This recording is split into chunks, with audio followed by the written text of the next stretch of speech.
Hello, everybody. It is Kendéll Lenice, and welcome to Kendéll Lenice Live.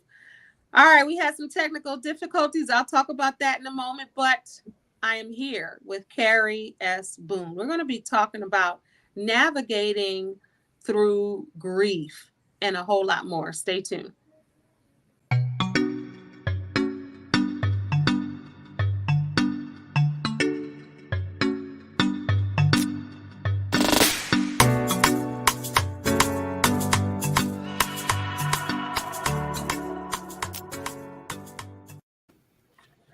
All right, let me just breathe and woosah for a moment. All right, so something happened right before the show. Y'all know I start my shows on time. I don't play around. And my computer that I do my shows with shut down. It broke. The whole screen went black. It looks like it's on. You can hear the motor running, but you can't turn the screen up. You can't see anything. And yeah, that's what happened. I'm working with, if you've seen how many other old backup computers I have, I got a backup one here. I got a backup one over here. They're not really working. And the main one is not working. But the show goes on. I'm so excited about my guest today. This is Carrie S. Boone. But let me introduce her properly.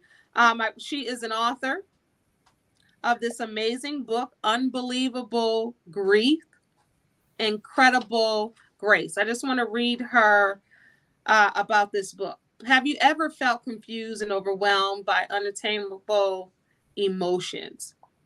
You are not alone, she says. Grief is very unpredictable and an ever-changing process. Carrie figured that because she has been exposed to some grief and loss situations early in her life, this made her well prepared for the loss going forward. Well, she was wrong.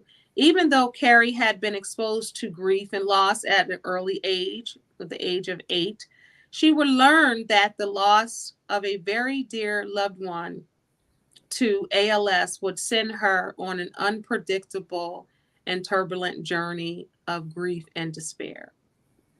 Carrie would learn that even through pain and suffering, God would render his ultimate grace and healing through her grief journey. Unbelievable Grief, Incredible Grace is a memoir of a nonfiction story about an author's journey with grief. The author, who you see here, wrote the book to help others who may be experiencing unbelievable grief. This book was also penned to honor the life and legacy of a dear loved one. Carrie also adds self-help tips and resources in the back of the book, along with reflections and a note page for the reader to journal about their own experiences if they feel led to do so. Carrie, welcome to Kendéll Lenice Live, all the shenanigans behind the scenes. Thank you. Thank you so much for having me, Kendéll. You have a beautiful show, and I'm so excited to be here with you. Thank you, and I'm so excited to have you.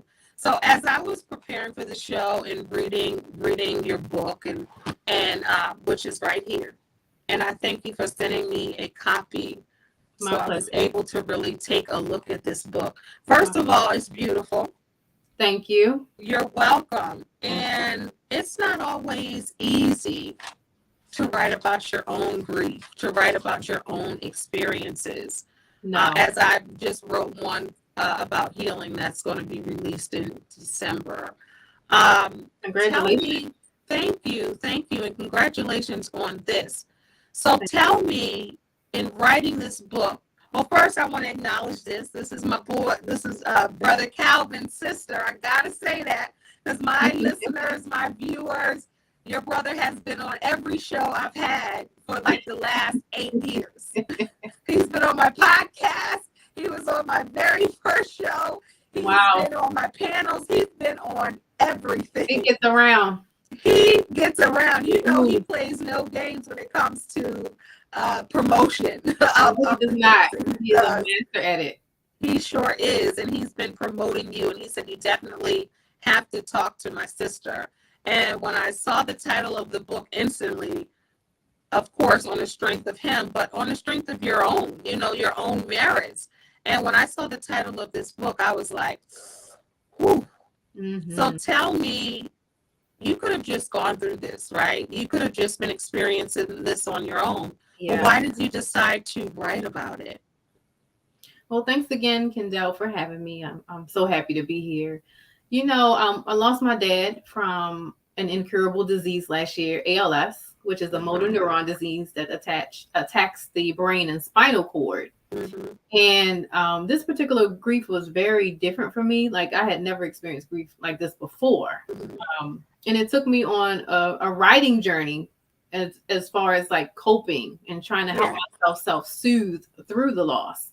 Yeah. And what I discovered was, after sharing my story with a few folks, that there was a lot of people who weren't aware of the nuances of grief and what it looked like. And so I felt compelled and led by God to definitely share this and my story with the world. There are a lot of people out there hurting. Yeah. And they aren't aware that you can actually get help and support during your grief journey. Yeah, absolutely. I used to intern for a grief and loss center in Baltimore, Roberta's house. Yes, yes. Yeah, I interned Very there. good program. Yeah, it really is. And it's a free program. Yes, it is. And when I think about grief and loss, I immediately, of course, have my own experiences, as everyone does. But even being in that place with a grief and loss center, trying to help people just kind of manage and put things back together after they lose a loved one. How were you able to put yourself back together, or really address the feelings that you were feeling? So that's a very good question. Without God, I wouldn't have been able to do any of this. Yeah. There was my journaling, and then I actually took a step out and actually had to enlist with a therapist on my own.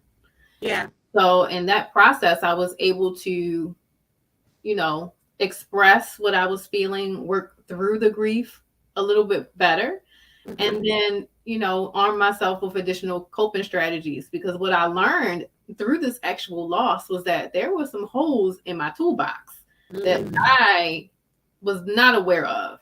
But this particular loss hit me so hard that it shined a light on those holes tremendously. Yeah, and if you mind sharing even just one of those holes, because I know this is going to bless and help someone.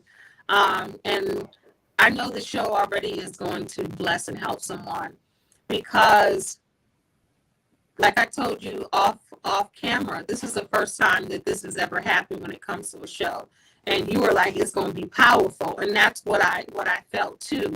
Because sometimes, the enemy be trying to hold you back when it's time to. He does.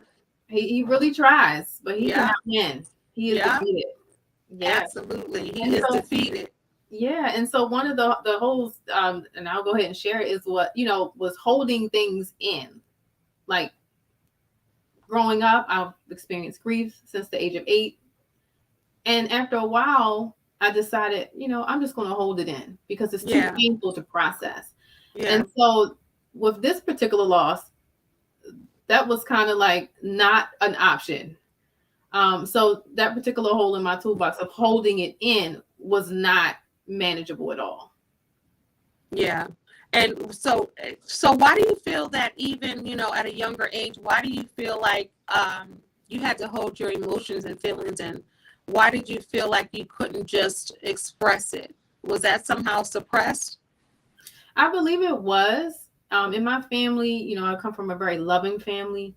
I don't remember having deep discussions about what grief is, what you're going to feel. Yeah. I don't remember having those conversations. So I, on my own, decided, you know what, I'm just going to hold these emotions in because they're too painful. Yeah. There was no outlet for me. Yeah. To express the emotions and process them, growing up. Yeah. So I think that's what, took place. Yeah. And a lot of people are that way. So I know you're going to resonate with some. A lot of people are, even though a loving family or household, Mm-hmm. It's still like, okay, we're going to have surface discussions, not deep discussions about feelings and emotions, because we're moving on to this or we're doing this. And it's so important to be able to have those conversations, because if you're holding really them in, because if you're holding them in, you feel like that's what you're supposed to do, and you don't realize the release of that. Exactly. And, crying is a form of cathartic release, and therapy in itself, crying, releasing, and, moving forward. It doesn't mean that you're weak. It doesn't mean that you don't love God. It just means that you're a human being, and it's okay to process and release those emotions in that way. Yeah, and hopefully you'll get permission to do that. I just want to read something from your book. This is the chapter, This Type. And you said, grief came for me in a way that I did not expect. First of all, it came much later than I was accustomed to. Wait, it isn't supposed to come after the loss occurs, you asked? And he said, prior to my dad's transition, I would be personally introduced to another type of grief, anticipatory grief. What's that? I'm glad you asked. That's the grief. Let me see. That's the grief that the one can experience months, days, and weeks before a loss or death of a loved one occurs. It is most commonly experienced soon after the diagnosis of a terminal illness. Initially, I believed that my dad's illness caused me to feel differently in a few days. I experienced the same symptoms as normal grief, and I was left feeling ambivalent about the ALS diagnosis. At first, I felt like maybe there had been a misdiagnosis. Let's talk about that. And I was trying to have it far away. I should have had it up here, but I was trying. That's okay. But tell me, and that's very interesting, because a lot of people may not even heard of the anticipatory, like when you're anticipating this grief to come. And with your dad's diagnosis, you were anticipating the grief already. Can you explain that a little bit, if it's okay? Absolutely. So anticipatory grief, like you mentioned, can happen anytime before an actual loss. So anytime you hear about someone who has a terminal illness, they're diagnosed with something, you can actually start the process of grief. And for me, that is exactly what took place. My dad was diagnosed. He was re-diagnosed because he got a second opinion. And in my mind, they were still like, the doctors have to be wrong. My dad is a bodybuilder, power lifter, eats healthy, exercises. This has to be wrong.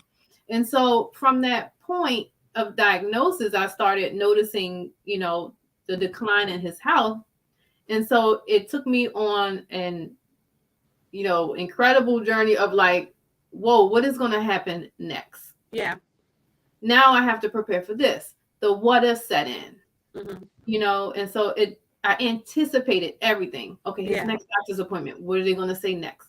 What kind of medical equipment is he going to need now? So that anticipation increased, my anxious, but thoughts about the whole process, because you just didn't know. And so I was not allowed to just grieve after the loss. It actually started soon after the diagnosis. And that's so interesting, because a lot of people experience that, but they probably didn't have a name for that. And they probably weren't sure if that was normal or not, because it's almost like you're anticipating sadness. You're anticipating how you're going to feel when this happens. And most of the time people say, well, don't anticipate that. You don't know how you're going to feel, but that is a real thing. So I'm glad that you spoke about it, because the minute that you hear bad news or news that you don't want to hear, automatically you start going down the rabbit hole. What if this? What if that? What's going to happen at this appointment? Did you find yourself doing that, like really on edge with anxiety? Yeah, I will definitely say I had anxiety. As the months went on, I saw my dad's decline. And so I was just like, wow, this is really happening.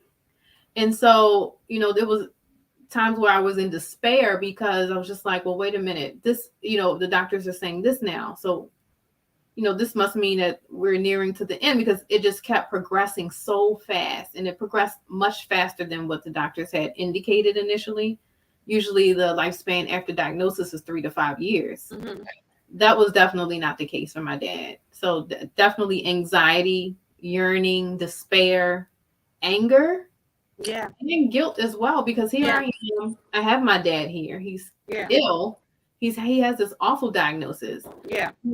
In my mind, like you said, the rabbit hole of anxiety, like the guilt of actually thinking about the end before it actually came, was very alarming to me. Yeah. And it happened for you right around a milestone birthday. Can you talk about that a little bit? Yes. So I was, blessed to have my dad the majority of my life, for everything. Unfortunately, right after my 40th birthday, actually, I'm sorry, Mm-hmm. before my 40th birthday, he decided to transition. No more suffering, but it was very difficult for me. Yeah. And I noticed that you said he decided to transition. Is that how you felt? At the time, that's how I felt, because my dad, in my eyes, was so strong, and he was a Yeah. fighter. Yeah. And I just and that's kind of how I got through it as well. Of course, I know God is in control, and He Yeah. did. I'm like, my dad decided, okay, Yeah. I'm going to take this transition, but right Yeah. now, I'm Yeah. tired, and Yeah. I just felt like he had, given in at that time and said, enough is enough. Yeah.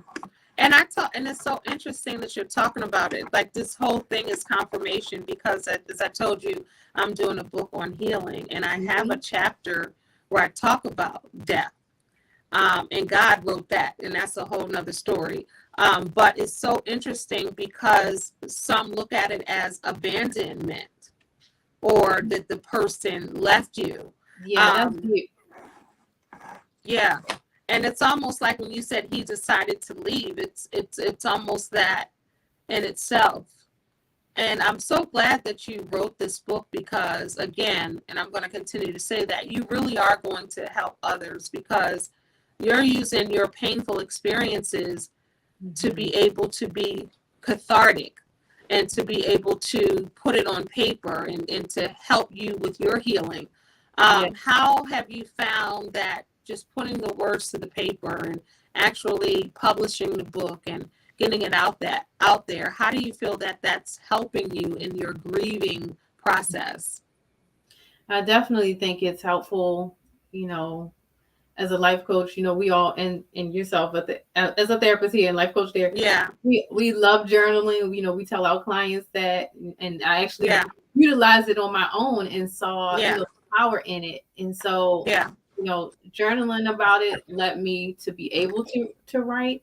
So the Yeah. whole process of publishing this has definitely brought me, full circle. I'm still grieving. Yeah. There's no time frame. There's no cutoff. This book was not okay, we're done, move on. Yeah. It was kind of, my therapeutic process. And in that, God used me to kind of put it on paper, publish it, so that other people can be blessed. Yeah. So in the back of the book, there are, resources for individuals who may experience ALS and their families.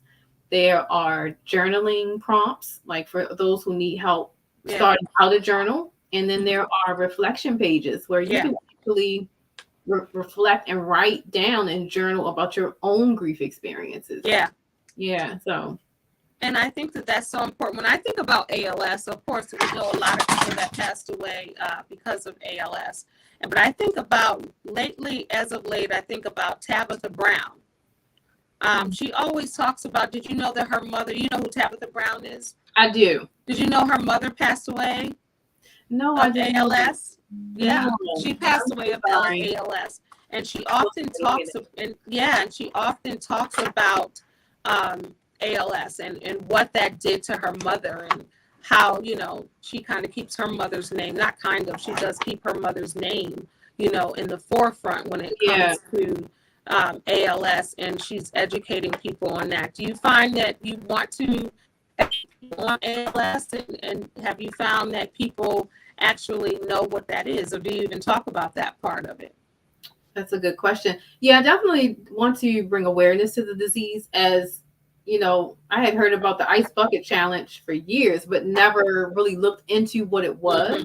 Mm-hmm. Mm-hmm. My dad was diagnosed with this nasty disease, and I was to the point where he said it to me. I was like, "A who? Like a what? Mm-hmm. What are you saying?" So, Mm-hmm. you know, my awareness after the fact increased, of course. Mm-hmm. So I Yeah. definitely want to, bring awareness to the disease, and Yeah. also bring awareness that there are supports for, patients and families who are going through ALS. Yeah. Mm-hmm. And I forgot about the ice bucket challenge. That's what it was for. Mm-hmm. Yep, it sure Raise was. money. Yeah, I remember that now that you said that. I want Yeah. to read something else. I want to read from page 85, Grief Forward. Moving through the grief process can be unpredictable. It's a wave of emotion. One day I would be fine emotionally, and then another day I would need a moment. One day I was at home in my kitchen and I thought that I was doing well. My youngest daughter came to me and talked about how she missed her granddad and how she wasn't ready for him to go. I grabbed her and wrapped her in my arms, wrapped my arms around my baby. In that moment, I became overwhelmed in a crescendo of uncontrollable emotions. And so we cried together. In that moment, it was also important for my child to see me in this vulnerable state. I love that because you recognized that your daughter was grieving and you allowed her to see you Yes. grieve. How important do you think that is? Oh, I think it's very important. Our children learn emotional intelligence from us. Mm-hmm. They model us in this world. Mm-hmm. And it is so important for her to know that, baby, it's okay to cry. Mm-hmm. This is pain. And when pain hurts, Mm-hmm. you can cry. And so that Mm-hmm. was very important for me to not even hold back in that moment and just Yeah. with her. Yeah. And it because a lot of people, and like you said, the children learn emotional intelligence. They learn to be Hmm. vulnerable Yes. through us.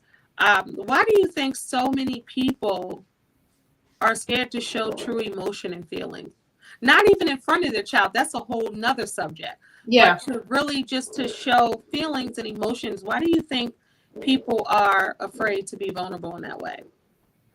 I think it's kind of, generational and cultural. Yeah. A lot of people, well, not a lot of people, but some cultures equate different things to weakness or versus Yeah. strength. Resilience versus, being lost. So I think a lot of times it's within our culture, and from generation to generation, we've been taught, it's a part of life. Yeah. Don't worry about it. Don't cry. Yeah. They're in a better place. And although those things are comforting at times, they Yeah. still don't mute the pain Yeah. at all. Yeah.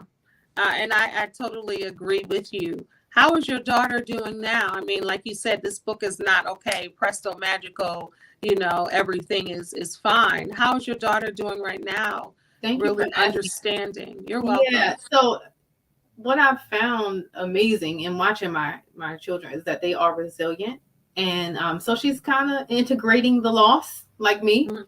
into her I day. love that. Integrating the Integrating the loss. loss, and so she'll say things, and she'll be like, "Granddad would have said this," Yeah. and we'll start laughing. So she's integrating this experience into her Yeah. everyday existence, and it's quite amazing to watch.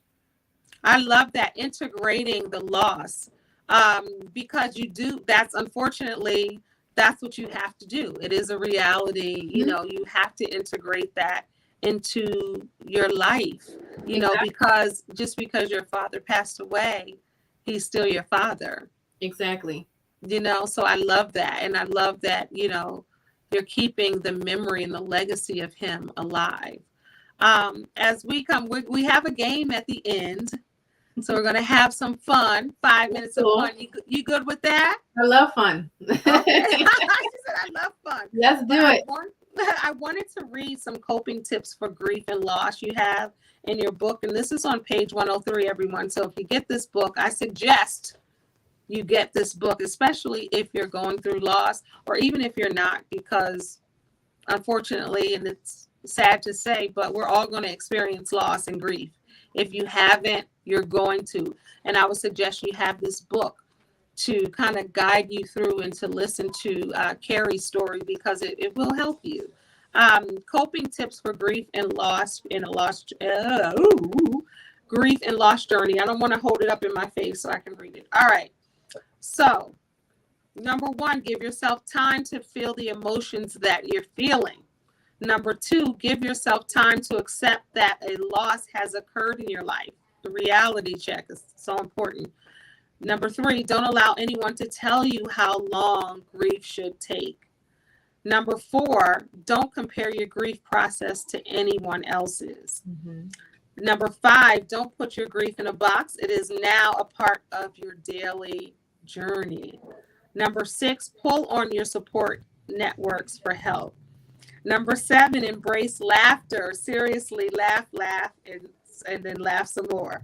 Number 8, do activities that provide relaxation, such as meditation and yoga. I'm a meditation practitioner, so I'm with that. Perfect. So true. Journal about your thoughts and emotions. Number 9. These are great tips. Have you practiced these, or did you find every last one of them? Huh? Every last one of them. So is that why you said, let me write everything that I'm doing? Exactly. Let me share. Let me share what's happening. Mm-hmm. I've used every last one of them. You know, ever since I was a child, I've always loved to write. So journaling came easy for me. It was a challenge, kind of like documenting the pain of it. Yeah. But I felt that as I went on doing it regularly, it helped to kind of ground my thoughts. Yeah. Mm-hmm. Do you think that after your father's passing, who you dedicate this beautiful book to, by the way, I love that. Do you find that, did you find that your book helped you through the grieving process? Do you think it would have been more difficult for you if you hadn't put it into paper, into a book? I think the book was just an extension of the process. Yeah. Going through, and an attempt to help others who are going through. I definitely, absolutely know for sure that journaling this whole experience has definitely brought me to this place of some peace and serenity today. So absolutely. Absolutely. So if you can talk to one person out there who's watching live or the playback, and they just lost a parent or just lost someone they love, what kind of encouragement can you give them? I just want you to know that you're not by yourself. You know, the loss of my dad last year, it reintroduced me to the intersection between grief and God's grace. Just know that he's there with you through every step of the process. It is a journey. It does not mean you have to get over it. Take it with you, integrate it into your life. You know, continue your family members' legacy. Do something great to keep their memory in a positive light. Just hang in there, pray, meditate, use the tools. If you grab the book, use the tools in the back of the book. Journaling is powerful. Just know that you will make it through one day at a time. I love that. Before we play our game, this is Carrie S. Boone. She is a native of Baltimore, Maryland. She is a licensed clinical social worker, therapist, and certified grief professional. She is a dedicated wife and mother of 2 beautiful children. Carrie is a proud graduate of the historic Morgan State University School of Social Work. Just had your homecoming. In her free time, she enjoys spending time with her family, traveling, and crafting. Everybody, this is her book right here. Can you let the people know how they can get a hold of this book and how they can get a hold of you on social media or your website? Absolutely. Just go straight to the website, www.inspirationbycarrie.com. And Carrie is spelled Carrie. www.inspirationbycarrie.com. All right. You ready?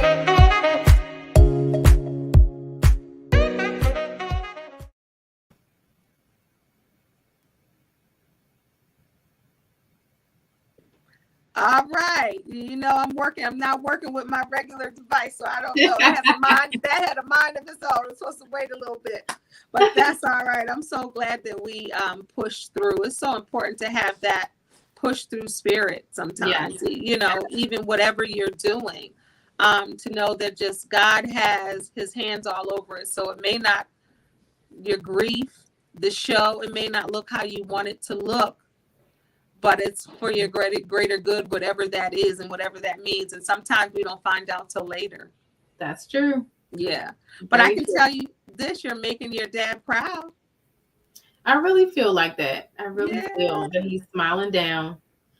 I miss him so much, but I'm glad that I can keep his memory alive and help other people in the process. Yes, you are. And shout out to your brother, Calvin. Hey, Calvin. Hey, Calvin. All right. So let's play. All right. So I'm going to just say some words. I'm going to ask you a question. No explanation. You're just going to answer. You good with that? Let's roll. All right. So this is 5 minutes of fun. This or that? Breakfast or dinner? Dinner. Night owl or early bird? Night owl. Adventurous or relaxing vacation? Relaxing vacation. Oh, okay. So top 3 movies. Every time they're on, you're going to sit and watch them no matter where you catch them. Life. Oh man. Life. That was a good question. I didn't have Friday After Next. Mm-hmm. I love the best one. Oh my gosh, I love comedy. Mm-hmm. And what's another one? Coming to America. Okay, that's good. 3 good choices. Hidden talents. Do you have any hidden talents, Carrie? Not really. I've kind of like exposed them to the world. All right. So what makes you laugh out loud? Like legit out loud. I just love comedy. Like I love when people make funny faces or tell silly jokes. Yeah. I love laughter. So I'm here for it. Whatever it is. All right. So what song makes you dance every time you hear it? I would say, you make me want to shout. Shout. All right. So what would surprise people to know about you? Maybe that I'm an introvert. Okay. Like I can sit here and talk with you guys and share, but I'm really like a person who loves just, chilling. I'm an introvert. Yeah. I get it. Trust me, I get it. All right. So using the first letter of your first name, 1 word to describe you. Calm. I see that. You have a calming presence. Carrie, thank you so much for joining me on Kendéll Lenice Live. It was such a joy and pleasure. It was so nice chatting with you and meeting you. Thank you so much for having me. I know. I'm surprised I haven't met you sooner. I know. So I will be meeting you in person at your brother's birthday party.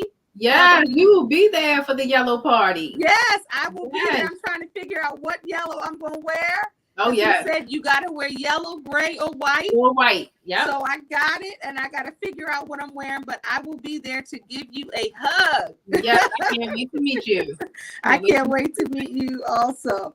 And then maybe have you back on the show when we can woosah, and maybe we can do something else when it related to your book. Yeah, maybe you can be part of a panel talking about grief and loss. Maybe we'll figure something else, but definitely want to have you back on. I would love to do that. Yay! Thank you so much. You are welcome. Everybody, make sure you get her book. This is Carrie S. Boone, and her book is Unbelievable Grief, Incredible Grace. All right, everybody, thank you for watching. Make sure you do us a favor and comment, like, and share this, as well as subscribe to this channel. This is Kendéll Lenice, the Remix Coach.